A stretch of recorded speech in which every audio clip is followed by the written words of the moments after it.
I'm still here. I'm in Chantilly with Mr. Luke Rutkowski. He's down here covering Bilderberg, and I'm kind of doing the same thing, but I'm really interested in the journalism aspect of it. So right now, what we're going to do is something that many people have been asking for, is give you a look at some of our equipment that will help you get the best Covfefe when you're out in the street. We're going to Covfefe the crap out of this video. Yeah, like we'll get the best Covfefe. Luke's got the best Covfefe here at... okay, if you don't know what Covfefe means, or is it Covfefe? Covfefe? I like Covfefe. Has been a ring to it. Covfefe? Trump tweeted out Covfefe, and a lot of people think that he was trying to say coverage, and it was like a typo.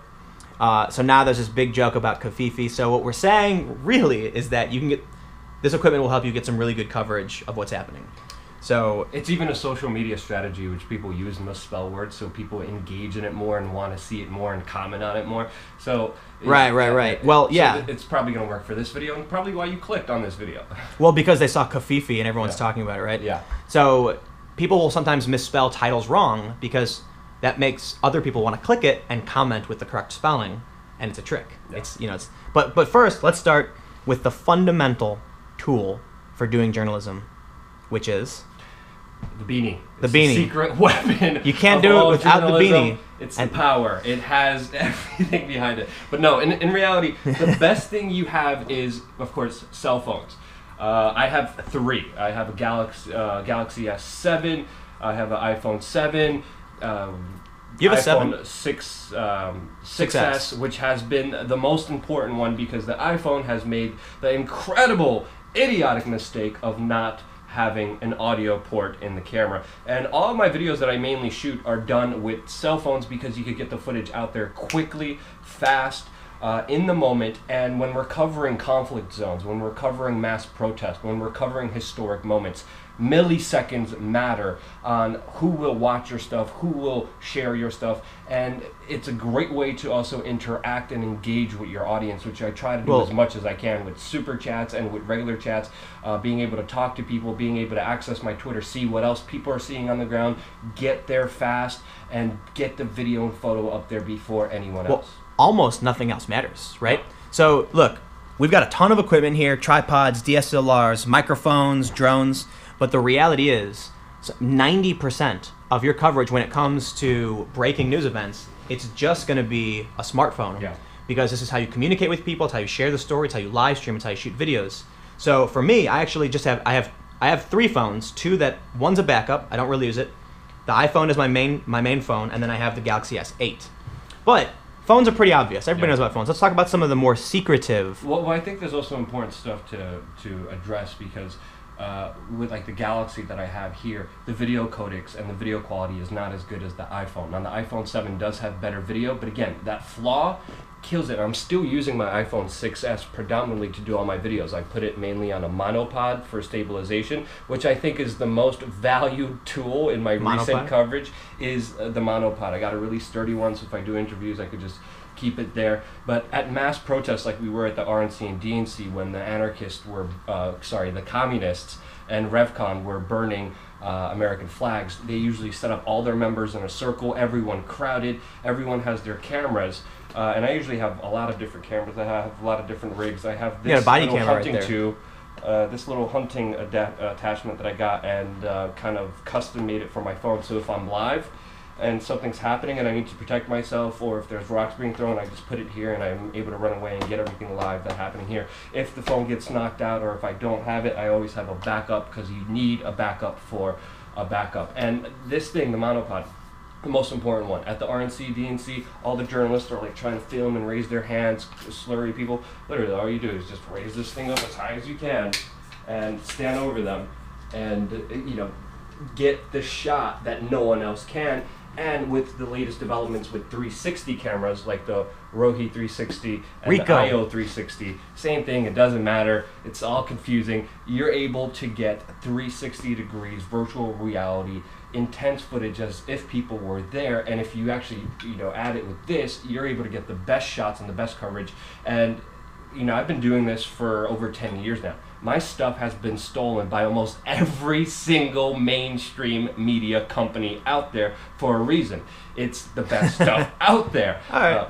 So look, the monopod with a phone grip, really, really important for breaking news because you can get those angles. And the cell phone's so obvious. It's a wonderful little universal device for covering things. But what about doing interviews, right? You want to sit down and interview somebody. You've got a DSLR here. Well, I did a very long feature piece that I still haven't edited in Italy, where I interviewed a person who was turned into a slave and was run through the human trafficking market. And when I do those interviews, also monopod. I don't have a cameraman. A lot of times we're independent. We can't afford cameramen. We can't afford insurance. We can't afford sound guys in the crew. You have to do everything yourself. So you could simply place it on here, stabilize it. I have professional audio gear as well that I use for all my videos. But to kind of change things up, you could also add attachments to your iPhones, except for the iPhone 7 because they suck, and even the attachment that comes to this with the audio port that takes the main port away, the audio still sucks. That's why I still use my 6.7. I'm able to get a custom cable that is able to connect your professional microphones to your iPhones, and then you get really clear, good audio, which the iPhone lacks and is weak on. So I'll address this specifically. One of the biggest problems with removing the headphone jack from the phone is that it was a universal adapter for more than just microphones. There are credit card readers that you'd plug into the headphone jack. There's LEDs you could plug into the headphone jack, and more importantly, there's audio equipment, microphones. It really was important, and I'm using the iPhone 7, and it sucks because I can't do microphones anymore. I used to be able to do that. And you need good audio, because if you have alright video and crappy audio, people won't watch your videos. If you have good audio and crappy video, people are more likely to watch your videos because of that. And audio is key. You want to understand what people are saying. And I've been connecting my iPhone 6s, doing interviews just with myself, without a camera guy, without a sound guy. It's not easy doing this, especially in chaotic protest moments where we have Molotov cocktails flying at police officers, like we recorded in Paris, France just a few days ago, to be in those situations and to have to do everything yourself. But when I do interviews, I pretty much have this set up here. I have my microphone set up. I'm able to check audio levels. I'm able to move the camera around, so I have to be my own camera guy, my own sound guy, and the interviewer talking to the subject on interesting things that are happening in the field as it happens. And then one button uploads right away, and it's there for everyone to see in HD with pure audio. Stabilized video, and I think that's something that is critically important. I know my quality could go up, but people have to understand we're doing all of our own post-production. Tim works his butt off. Tim edits like the beanie's steaming when he's in front of that computer editing those videos. He takes a lot of time. I find it difficult to even manage my time because I'm managing a separate entity. I'm managing a website. I'm managing other people. I'm trying to do the best I can. And I still have this footage that I shot days ago of this person who was made a slave in Libya and was transported to Italy. I still haven't put that together. It'll probably be out in a few days, but that's when I find time. Now I'm at Bilderberg. I'm interviewing people. I'm doing this interview. It's all non-stop trying to stay on top of it. So, and I have no idea how Tim does it. Well, with that, I want to talk about another really important tool. And it's this right here. Now, not specifically the GoPro 5. This is the GoPro 5. It's pretty great. It's waterproof. That means when it's raining, I can walk out and hold it, no problems. What I'm filming on right now, that this video is being made on, is the GoPro 4 Karma Grip, which actually I think I can just show you. Check this out. Well, I can just do this too. There you go. Yeah. Well, there. So you can see I can move that base around. The chicken head. The chicken head, that's what we call it, the chicken head, because if you've ever seen a chicken head, you can move the body around and the head stays in the same place. Now, here's my secret. When I do interviews, I don't use my iPhone. I use the GoPro. Sometimes I'll just place the GoPro down, or actually I just shot a video with Luke where I actually just held the GoPro and turned it back and forth. The main thing is, quality isn't necessarily about the equipment you're using. Most phones can shoot 4K, beautiful video, or high frame rate 1080p. What it really comes down to is editing technique and style. And that is something you can't buy. That just takes practice and time. And it's very personal, because when you're shooting something yourself, you want it to look a specific way.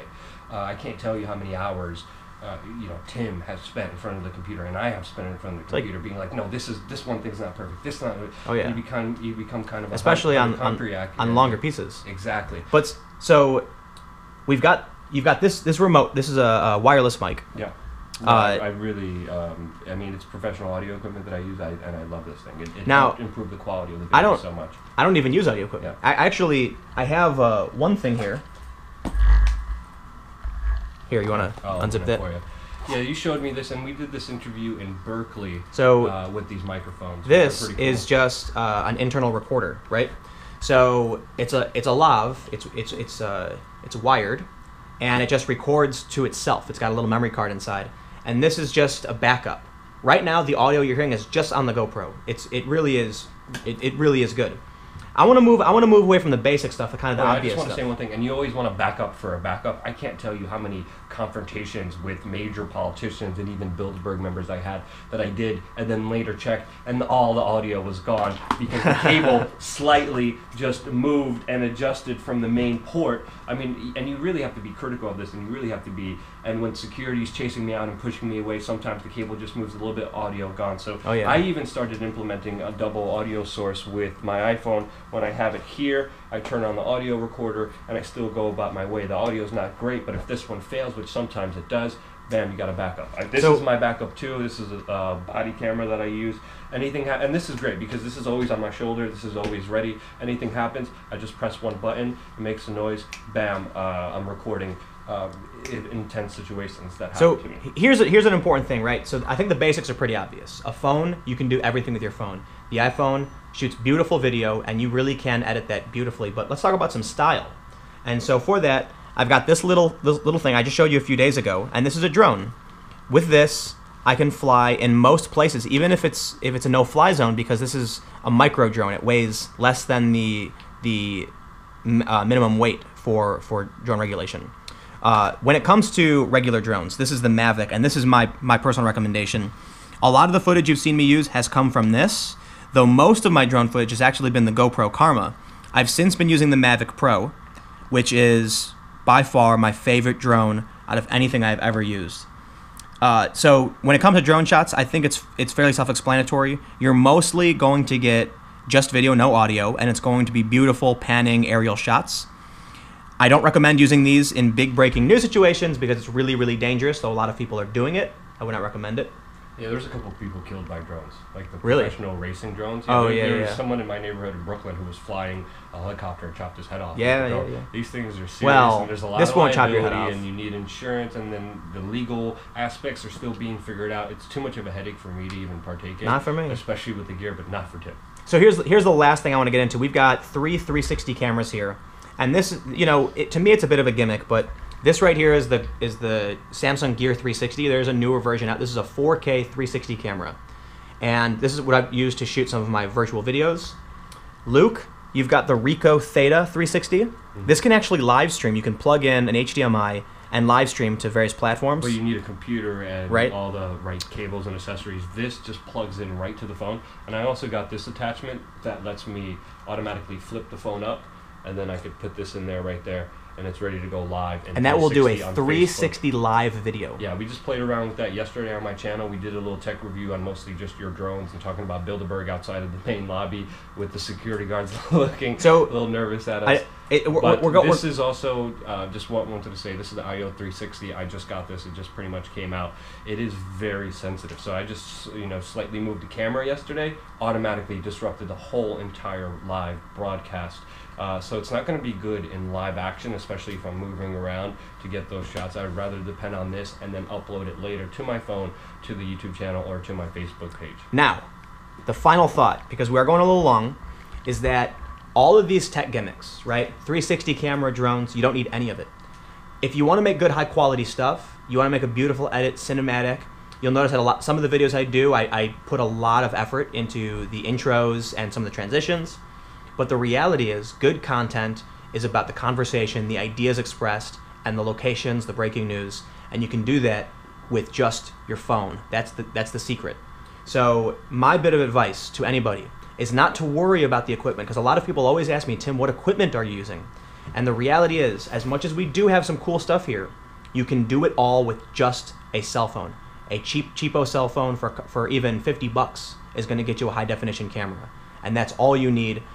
well, you need that. You need some motivation. And fearlessness and not giving a damn what people think about you, even like the comments that have been saying that I'm balding and worn out and old and wrinkly. You're old news. It doesn't bother me. So, but also just most importantly, just having a passion for information, making videos that you think will help benefit your audience, that will teach your audience something, that will help them see and understand something from a different perspective. And I think that's what's different between independent media and mainstream media, which is corporately sponsored and bought off. A lot of these mainstream media journalists are alcoholics or drug addicts, and they don't care. They have no passion for this. No, seriously, I hung out with a bunch of journalists. A lot of them are drunks. Sure, for a reason, sure. Because they're jaded, because they're doing something that they're not passionate But about. we're not. They're doing what they're being told to do. A lot of times they're shilling. And Right. Okay. of Okay. that, I'm gonna stop. They have to put their sorrows away.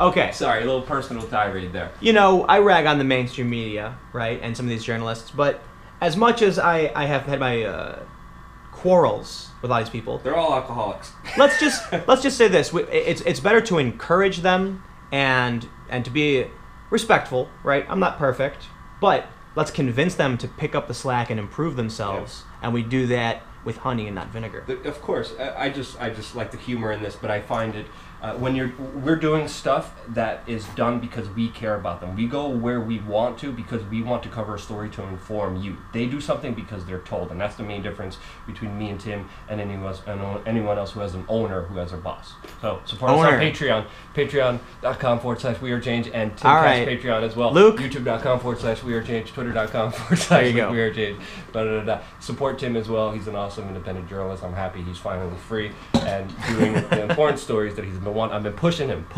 I'm pushing everyone I know. Go independent. Go free. I'm doing the same thing. And we could only do that with your support, with you sharing, liking, commenting, and of course donating to real independent media. So, thank you all so much for watching. You know, I much prefer to travel and do stories about what's happening around me, but I thought this one was important because a lot of people, I'm trying my hardest to encourage people to become independent journalists, to get involved, and I've gotten a ton of messages asking what equipment I'm using. This is a perfect opportunity to showcase what Luke uses, what I use, how we feel, and the best ways to do this. So thank you all so much for watching. I hope this helped. I hope this video will be a resource, at least for the next, whatever time period until the technology all changes again. But hopefully, at least for a year or so, this could be a resource for you to look at, see how we do our things, and I will have updates when new equipment comes in. Thank you all so much for watching. If you like this video, please click the like button because it really does help. Comment below. Let me know what you think. Maybe you know some stuff that we don't. There might be some technology that we don't know about that we should know about. Let me know. Stay tuned. New videos every day, 4 p.m. Thank you all so much for hanging out and watching. Again, I will see you all tomorrow. Mainstream media is all drunks.